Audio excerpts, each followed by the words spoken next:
ભરતભાઈ સુવા, પ્રમુખ જામનગર વકીલ મંડળ. જામનગર વકીલ મંડળના સભ્ય નિર્મલસિંહ જાડેજાની ગેરકાયદેસર અટકાયત કરેલી ગત રવિવારના રાત્રિના 2 વાગે તેમના ઘેરે તેઓ સૂતા હતા પરિવાર સાથે.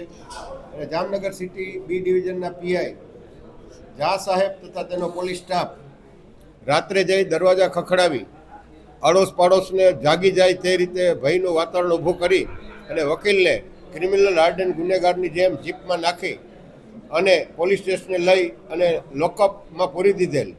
અને વકીલશ્રીએ પૂછ્યું કે મને કયા ગુનામાં અટક કરવામાં આવે છે, તો તેઓએ જણાવેલ કે ચેપ્ટર કેસના કામે તમારી સામે સુલે શાંતિ ભંગ 151 મુજબ તમને અટકાયત કરવામાં આવે છે.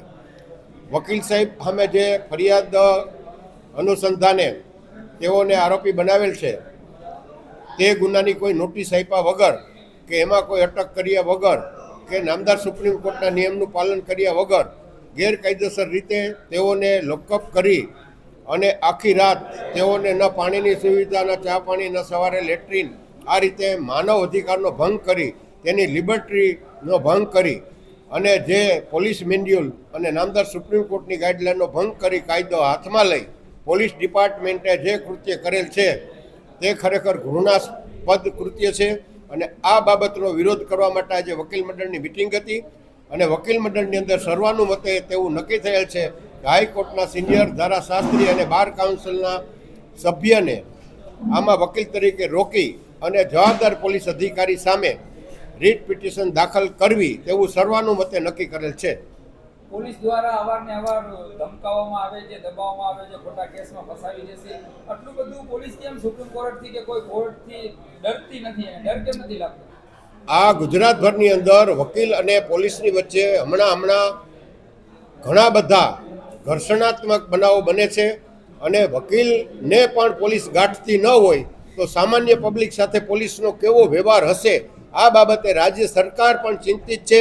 અને બાર કાઉન્સિલ ઓફ ગુજરાતના ચેરમેન જે પટેલ સાહેબે આ બાબતે રાજ્યના મુખ્યમંત્રી અને ગૃહમંત્રી હર્ષભાઈ સંઘવી સાથે બેઠક કરીને રજૂઆત કરેલ હતી.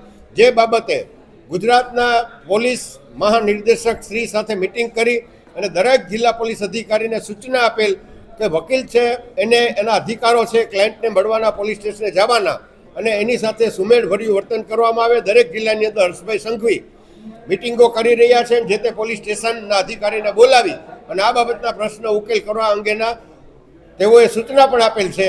અને આ બાબતે રાજકોટની અંદર મિટિંગ બોલાણી છે અને એવા 2 થી 3 જિલ્લાની અંદર હર્ષભાઈ સંઘવીએ મિટિંગ કરેલ છે અને ટૂંક સમયમાં જામનગરમાં પણ આ બાબતે મિટિંગ થશે. તેમ છતાં પોલીસ કોઈ રાજ્ય સરકારના હુકમનું પણ પાલન કરતી નથી, નામદાર હાઈકોર્ટ સુપ્રીમ કોર્ટની ગાઈડલાઈનનું પણ પાલન કરતી નથી, પોલીસ મેન્યુઅલનું કે ક્રિમિનલ પ્રોસિજર કોડ કે કાયદાની કોઈ પણ જોગવાઈનું પાલન કર્યા વગર મનસ્વી રીતે પોતાની ઈચ્છા થાય તે રીતે તેઓ કાયદાનું અર્થઘટન કરી છે તેવું વકીલો સાથે પણ આવું જ વર્તન કરે છે, જે ખરેખર વખોડવાલાયક, ગેરકાયદેસર ને ગેરકાનૂની છે.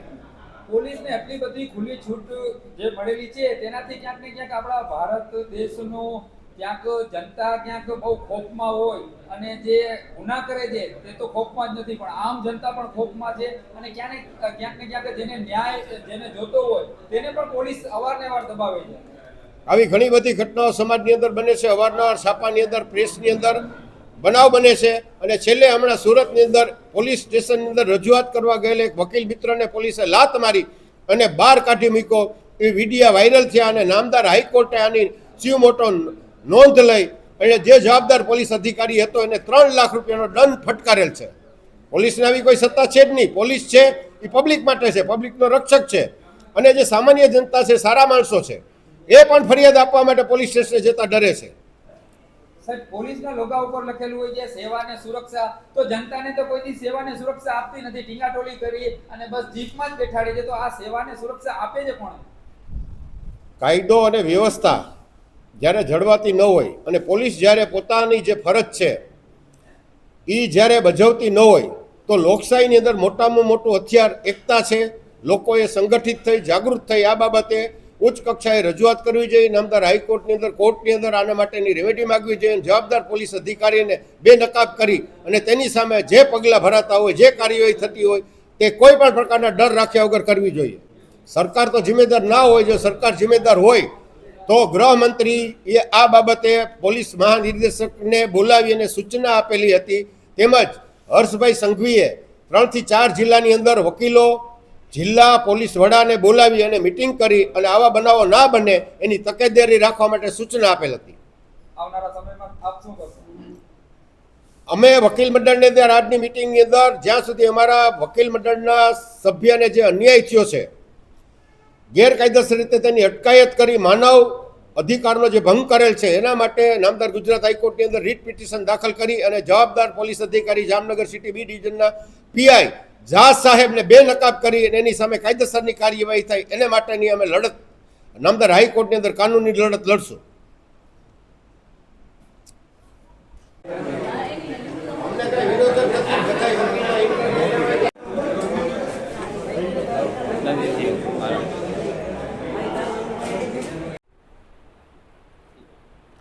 આજરોજ જામનગર બાર એસોસિએશન તરફથી અમારા જે જુનિયરો વકીલો અથવા તો જે નવા વકીલો છે તેઓ સાથે સિટી બી ડિવિઝનના પીઆઈ જાએ જે રીતે અન્યાય કરેલ છે અને અમને સ્વતંત્ર રીતે પ્રેક્ટિસ કરતા વકીલોને હેરાન પરેશાન કરી અમારા અસીલોને પણ દબાવીને કેસો બીજા કોઈને આપવાની હોય એવી રીતે અમારા ઉપર દબાણ કરાવી, કોર્ટ ઉતરાવી, ધમકાવી અને લોકઅપમાં નાખી દેવાના ઈરાદેથી અમને અલગ અલગ રીતે હેરાન પરેશાન કરેલ હોય. તેથી આજરોજ અમે મીડિયામાં આવી પોતાના સવાલો ઊભા કરી છીએ કે શું સ્વતંત્ર રીતે પ્રેક્ટિસ કરવી આટલી મુશ્કેલ હોઈ શકે? જામનગર બાર એસોસિએશનમાં વારે ઘડીએ લેખિતમાં, મૌખિકમાં હરેક વખતે અમે લોકોએ આની રજૂઆત કરેલ છે, તેમ છતાં અમારી કોઈ પણ જાતની તકેદારી લેવામાં આવેલ નથી.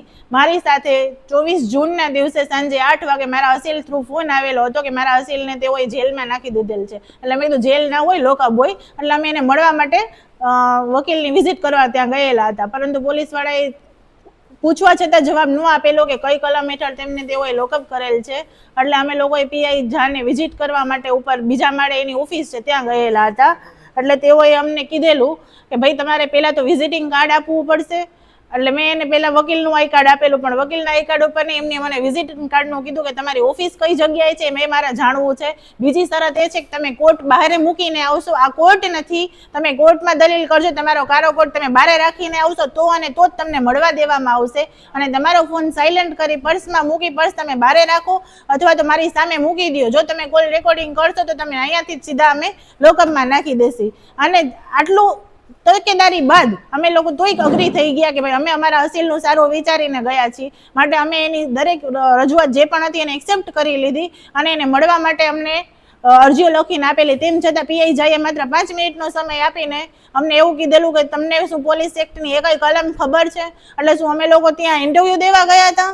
તો અમે એને કીધું ભાઈ અમે ઇન્ટરવ્યૂ દેવા નથી આવ્યા, અમને અમારા અસીલ સાથે મળવા દો અને કઈ કલમ હેઠળ તમે એને ધરપકડ કરેલ છે એ અમને જણાવો. પણ એમની ઉલટાનું અમારા ઉપર જ આક્ષેપો કરવાનું ચાલુ કરી દીધું કે તમે ફરિયાદીઓને આવું ભડકાવો છો, અલગ અલગ વસ્તુઓ ઉપર તમે એને દબાણ કરાવો છો અને પૈસા લેવા માટે આવું કરો છો. વકીલો તો બધા ચોર જ હોય અને તમારે કારો કોટ પહેરવાનો કોઈ અધિકાર જ નથી, તમે તો બસ ખાલી ચૂસવાનું, લોહી ચૂસવાનું કામ કરો છો પબ્લિકનું.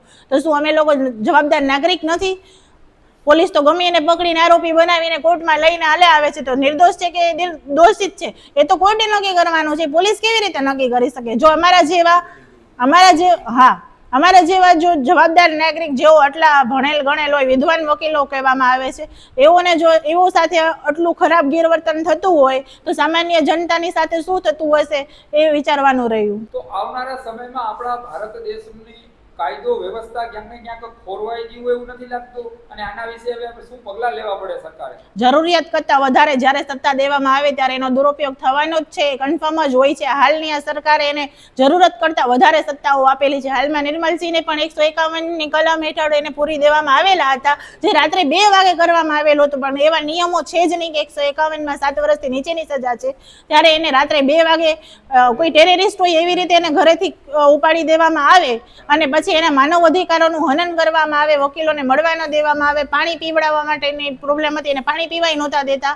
બાથરૂમ જવા માટે એની બિચારા કીધું ત્યારે એને જવા નહોતા દેતા. એમને અંદરથી જે શારીરિક થોડીક શ્વાસ લેવામાં ગભરામણ થતી હતી તો એ લોકોએ 108 પણ ના બોલાવી, હોસ્પિટલ પણ લઈ ગયા નહીં અને એ વ્યક્તિને એવી હાલતમાં રાખેલા હતા જાણે કે એ લોકોએ ટેરરિસ્ટ હોય, કોઈ આતંકવાદીને પણ આવી રીતે ના રાખે. તો આટલી હદે જો એને સ્વતંત્રતા મળેલી છે તો એનો દુરુપયોગ તો કરવાના જ છે. તો આટલી હદે સરકારશ્રીને મારે એટલું જ કહેવાનું છે કે હદથી વધારે કોઈને સત્તા આપવી જોઈએ નહીં. દોષિત છે કે નિર્દોષ છે એ તો કોર્ટનું કામ છે સાબિત કરવું. આ તો જરૂરત કરતા પહેલા FIR ન થાય એના પહેલા તો નક્કી કરી નાખે છે કોણ દોષિત છે ને કોણ દોષિત નથી. બેન ક્યાંક ને ક્યાંક હાઈકોર્ટ અને સુપ્રીમ કોર્ટનું કાંઈ પાલન ન થતું હોય ને એની અવગણના કરતી હોય પોલીસ, એવું તમને નથી દેખાતું? પોલીસ અવગણના તો કરે જ છે, પણ પોલીસ અવગણના કર્યા બાદ પણ જો શું જો આ લોકો ઓનલાઈન સોશિયલ મીડિયામાં આવતા વિડીયો નહીં જોતા હોય, શું પોલીસ આવી રીતે રોડ ઉપર પબ્લિકને મારતી હોય છે, સરઘસ કાઢતી હોય છે, ત્યારે શું જજો એ નથી જોતા? શું એમાં સુઓ મોટો લેવાની જવાબદારી એ કોર્ટની નથી આવતી? ડિસ્ટ્રિક્ટ જજ છે એ સુઓ મોટો ના લઈ શકે એવું આપણે કદાચ માની લઈએ, પણ હાઈકોર્ટ તો સુઓ મોટો લઈ શકે છે. અને જો બિહાર જેવા રાજ્યમાંથી એ વ્યક્તિ અહીંયા આવીને PI બનેલા છે, જા જે છે B ડિવિઝનના, કે બિહારથી અહીંયા આવેલા છે, તો અહીંયા તો વિકસિત રાજ્ય છે આપણું, તો ત્યાંથી આવીને અહીંયા જો આપણી સાથે એટલું ગેરવર્તન કરતા હોય તો ત્યાં કેટલું કરતા હશે? ક્યાંક ને ક્યાંક સુપ્રીમ કોર્ટે અને હાઈકોર્ટે કડક કાર્યવાહી ને કડક પગલાં ના લેવા જોઈએ? ચોક્કસ લેવા જોઈએ, પણ કોર્ટની એક સીમિત છે, એક લિમિટ છે એની, કે એ જ્યારે કોર્ટમાં બેઠી હોય ત્યારે નિયમ અનુસાર અને જે લખેલું છે એ વાંચીને જ પોતે એના ઉપર જ નિર્ણય લઈ શકે છે. પણ જ્યારે આખો દેખી વસ્તુ થતી હોય ને એના ઉપર કંઈ ના થતું હોય ત્યારે વ્યક્તિ કેટલા દિવસ સુધીને કાગળોના ભરોસે રહીને વર્ષો સુધી કોર્ટની લડાઈઓ લડતા રહેશે? કોર્ટે સુઓ મોટો લઈને આમાં જરૂરિયાત કરતા ઓછા સમયમાં જેવી રીતે સમરી કેસ બને છે એવી રીતે કોઈ પ્રક્રિયા લાગુ કરવી જોઈએ આના માટે, જેથી જલ્દીથી જલ્દી ન્યાય મળી શકે. મારું નામ માધર કિરણ કુમાર, એડવોકેટ, બાર એસોસિએશનનો સભ્ય છું. હું એક બનાવ બાબતે સિટી બીમાં ગયો હતો. ત્યાં મને બપોરે 12 વાગે બોલાવવામાં આવ્યો. બપોર 12 વાગે કે અત્યારે ના આવો, 3 વાગે આવો. 3 વાગે ગયો તો મને કે સાંજે 6 વાગે આવજો, એટલે 3 થી 6 વાગ્યા લગીને બેઠો રહ્યો. 6 વાગ્યા પછી મને કે PI ઝા સાહેબ કે થોડીક મિટિંગમાં છે, કોન્ફરન્સમાં છે, આમ છે તેમ છે, એમ કરી અને રાતે મારા 9:30 વગાડી દીધા. 9:30 પછી હું ચેમ્બરમાં ગયો. મારા અસીલને મેં બોલાવ્યા. અસીલને મેં રજૂઆત કરી તો મારી રજૂઆત એમ કે તમારી કેસેટ ના વગાડો, આવું PI ઝા સાહેબનું. અને મને કહેવામાં આવ્યું કે લલિતા કુમારીનું જજમેન્ટ તમે વાંચીને આવ્યા છો, કેસ લો કોને કહેવાય, આ બધું મારે એને કહેવાનું? એ કોર્ટ છે, મારા જજ સાહેબ આગળ બધી રજૂઆત કર, જે તે સમયે કોર્ટમાં મારે રજૂઆત કરવાની. આવા પ્રશ્નો કહે છે. ઉલટાનો મળે કે તું આ જગ્યાએ તમે વકીલ આ જગ્યાએ રહ્યો છો, એને મારી વધારે પડી છે. તમે આ જગ્યાએ રહ્યો છો, તમે શું કરો છો, શું નથી કરતા, એ બધું મારી પાછળ લાગેલી છે. બોલો, પોલીસને બીજું કઈ કામ નથી. વકીલ તમે આ જગ્યાએ રહ્યો છો, તમે આ કરો છો, તમે કેટલા તમારા પોલીસ છે, આમ છે તેમ છે, એવા ખોટા સાચા પ્રશ્ન કરે છે. અને મારા અસીલને એટલા બધા દબાવી દીધા કે એ પાછો કેસ લઈ લીધો. હવે મારે આગળ કઈ નથી કરવું. આવી રીતે કહી દે, આવી રીતે ગુંડાગીરી, આવી રીતે દાદાગીરી કરે છે પોલીસ. ખુદ કોર્ટ સમજે છે પોલીસ રક્ષક જ ભક્ષક થઈને એવું કરે છે, તો કોને ભરોસો રહેશે પોલીસ ઉપર? બસ આજ મારે કહેવાનું છે. જામનગર બાર એસોસિએશનના તમામ મહિલા મિત્રો હોય અથવા તો જે પણ અત્યારે ભાઈઓ છે એ તમામને PI વિરુદ્ધ ઘણી બધી ફરિયાદો છે. હાલતા ને ચાલતા વકીલોને હેરાન પરેશાન કરે છે, તેમના અસીલોને હેરાન પરેશાન કરે છે, ખોટા કેસોમાં સંડો વળાવે છે, અથવા તો એને લાગતા વળગતા લોકોને ઉમેરો કરી અને હેરાન થાય એવી રીતે ચેપ્ટર કેસો કરે છે, તાકે 24 કલાક અંદર રાખીને પોતાના દબાણ થ્રુ એને જે કરાવવું હોય કરાવી શકે. હવે મારે ખાલી એટલું જ કહેવાનું છે. આના પહેલાં પણ એક નિમિષાબેન ત્રિવેદી કરીને અમારા વકીલશ્રી છે, સિનિયર વકીલશ્રી છે, તેઓના ઘરની સામે એક ડ્રગ પેડલર છે જે ડ્રગ્સ વેચે છે, એમની એના વિરુદ્ધ ફરિયાદ કરેલી હતી. અને આમાં ઉલટું થયેલું છે, તેઓએ ડ્રગ પેડલર સાથે મળી અને ઉલટા વકીલ વિરુદ્ધ જ ફરિયાદ કરાવેલી છે અને પૈસાની માંગણીઓ કરેલી છે. હવે હાલમાં તેઓએ લેખિતમાં ફરિયાદો કરવા છતાં આ વકીલશ્રીને વારંવાર પોલીસ સ્ટેશને બોલાવી નિવેદનના બાને હેરાન કરી આખો દિવસ બેસાડી મૂકે છે અને દબાણ કરે છે કે તમે આ કેસો પાછા લઈ લ્યો, નગર તમારા ઉપર અલગથી એક્શન થશે. એમના બિચારાઓના બાળકો છે, ઘરથી બહાર નીકળી નથી શકતા. તેઓ જે એપાર્ટમેન્ટમાં રહે છે એ એપાર્ટમેન્ટમાંથી પણ એને બહાર કાઢવાની અત્યારે હાલે છે. એનું મકાન છીનવી લેવાની તૈયારી ચાલે છે. જો વકીલ તરીકે આપણે એને સપોર્ટ ના કરી શકતા હોય તો આપણે કમસે કમ પોલીસની વિરુદ્ધ જેટલું થાય એટલો વિરોધ કરવો જોઈએ એવું મારું માનવું છે. હવે જો સુપ્રીમ કોર્ટ હોય, હાઈકોર્ટ હોય કે ડિસ્ટ્રિક્ટ કોર્ટ હોય, જો સુઓ મોટો ના લઈ શકતી હોય તો વકીલોના વિરુદ્ધ એને કોઈ પણ પગલાં લેવાનો અધિકાર નથી. એટલે વકીલો પોતાની રીતે ન્યાય મેળવવા માટે સ્વતંત્ર છે એવું મારું માનવું છે હાલમાં. એટલે માટે જો મહિલા મિત્રો હોય અથવા તો જે ભાઈઓ છે તેઓ પોતાની રીતે પોતાની લડત હાલમાં લડી રહ્યા છે અને જો બાર એસોસિએશન એમાં પોતાની મદદ કરે તો સારું છે. અથવા તો અમે પોતે કાયદો હાથમાં લઈને આ પીઆઈ ઝા વિરુદ્ધ હાઈકોર્ટમાં પણ જશે અને સુપ્રીમ કોર્ટ સુધી લડત આપશે. ધન્યવાદ. મારું નામ નરેન્દ્રસિંહ જયસોઢા, એડવોકેટ અને નોટરી મેજિસ્ટ્રેટ તરીકે જામનગરમાં ફરજ બજાવું છું. હમણાં તાજેતરમાં પીઆઈ શ્રી ઝા, જે બહુ ચર્ચિત છે જામનગરમાં નહીં પણ જામનગર જિલ્લામાં, એને અમારા એક વકીલ મિત્ર નિર્મળસિંહ જાડેજા વિરુદ્ધ ખોટી રીતે રાતના 2 વાગે ચાલુ વરસાદે એના ઘરે જઈ એની ધરપકડ કરી અને એને લોકઅપમાં રાખી દીધા. નિર્મળસિંહને જ્યારે છાતીમાં દબાણ આવ્યું ત્યારે નિર્મળસિંહ એમ કીધું રાતના 3 વાગે કે મારા માટે 108 બોલાવો, તો 108 પણ ના બોલાવી અને એને સવાર સુધી લોકઅપમાં બેસાડી રાખ્યા. કાયદાની પ્રક્રિયા મુજબ 151માં આરોપીના ઘરે જઈને પોલીસે અટેક કરવાની કોઈ પણ જાતની સુવિધા કાયદાએ આપી નથી. 1 નંબર. બીજા કે અમારા બીજા વકીલ મિત્રો, આ બેનશ્રીએ કીધું, પછી પેલા માધરભાઈએ કીધું કે અમે ત્યાં જઈ છીએ પોલીસ સ્ટેશનમાં તો બેસવાની વ્યવસ્થા તો ત્યાં રહી પણ મોબાઈલ પણ બહાર મુકાવે છે. તો હર્ષભાઈ સંઘવી એવું કહે છે હોય તો મને ડાયરેક્ટ પેલું કહો. તો હું હર્ષભાઈ સંઘવીને સીધું કહેવા માંગુ છું કે આવા પોલીસ ઇન્સ્પેક્ટરો જો યુપીમાં ના સચવાતા હોય તો ગુજરાતમાં કેમ સચવાય? એને અહીંયા ગુજરાતમાં, એ પાછું જામનગર જિલ્લામાં આવી અને ગમે એ રીતે ગમે એને આમ જો એડવોકેટ ઉપર આ રીતના કરતા હોય તો આમ નાગરિકને આ પીઆઈ ઝા એ શું નહીં કરતા હોય એવું મારું એક નમ્ર સૂચન છે. બીજા નંબરમાં પીઆઈ ઝા પોતે જ કોર્ટ અને પોતે જ જજ બની અને પોતે જ બધો ચુકાદો આપે છે. શું એને ગવર્મેન્ટે કે કાયદા વિભાગે એટલી સત્તા આપી છે? જજ તરીકે કે ની સત્તા આપી છે? એને ખાલી પોલીસનું જે કાર્ય હોય એ જ કરવાનું હોય છે. એમ છતાંય મનમાની ચલાવી અને કાયદા વિરુદ્ધનું કામ કરે છે. વધારે મારે કંઈ કહેવાનું થતું નથી.